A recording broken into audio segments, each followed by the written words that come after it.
குரு செவ்வாய் இந்த சேர்க்கை வந்து பார்த்தீங்கன்னா, எப்படி ஒரு ஜாதகருக்கு பலன் அல்லது வந்து ஒரு விரயம் இந்த மாதிரியான விஷயங்கள் ஏதாவது குடுக்குமா?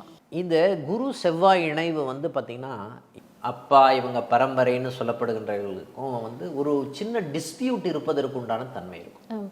சொத்து சம்பந்தப்பட்ட விஷயம். ஓகேங்க, குரு மங்கள யோகம்னு சொல்லுவாங்க. ஆனால் சொத்து இருக்குமா? இருக்கும். சொத்து இருந்தால் தானே அந்த டிஸ்பியூட் வரும்.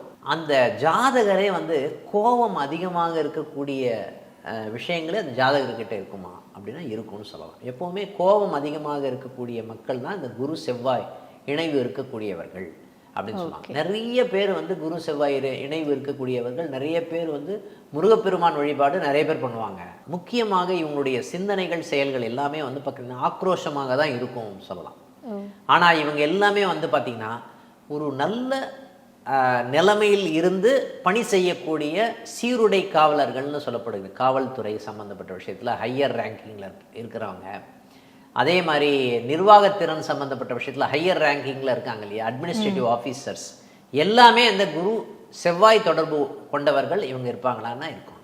நிறைய பேர் பொலிட்டிக்கலில் பெரிய லெவலில் இருக்கக்கூடிய தன்மையில் இருப்பாங்களான்னா இருப்பாங்கன்னு சொல்லலாம். ஆனால் இவங்க எல்லாமே ஸ்ட்ரெயிட் ஃபார்வர்டாக இருப்பாங்க. அதனால் குரு செவ்வாய் அப்படின்னு சொன்னாவே எல்லாமே இந்த யோகமாக மாறக்கூடிய தன்மை இருக்கும்.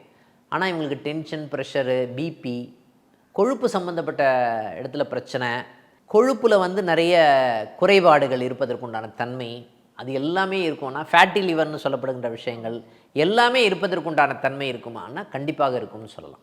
ரெண்டுமே வந்து பார்த்திங்கன்னா நெருப்பு கிரகங்கள். அப்போ ஆட்டோமேட்டிக்காக ஆக்ரோஷம் அதிகமாக இருக்கக்கூடிய தன்மை அப்படின்னு ஒரு நிகழ்வு இங்கே இருக்குது அப்படின்னு சொல்லலாம்.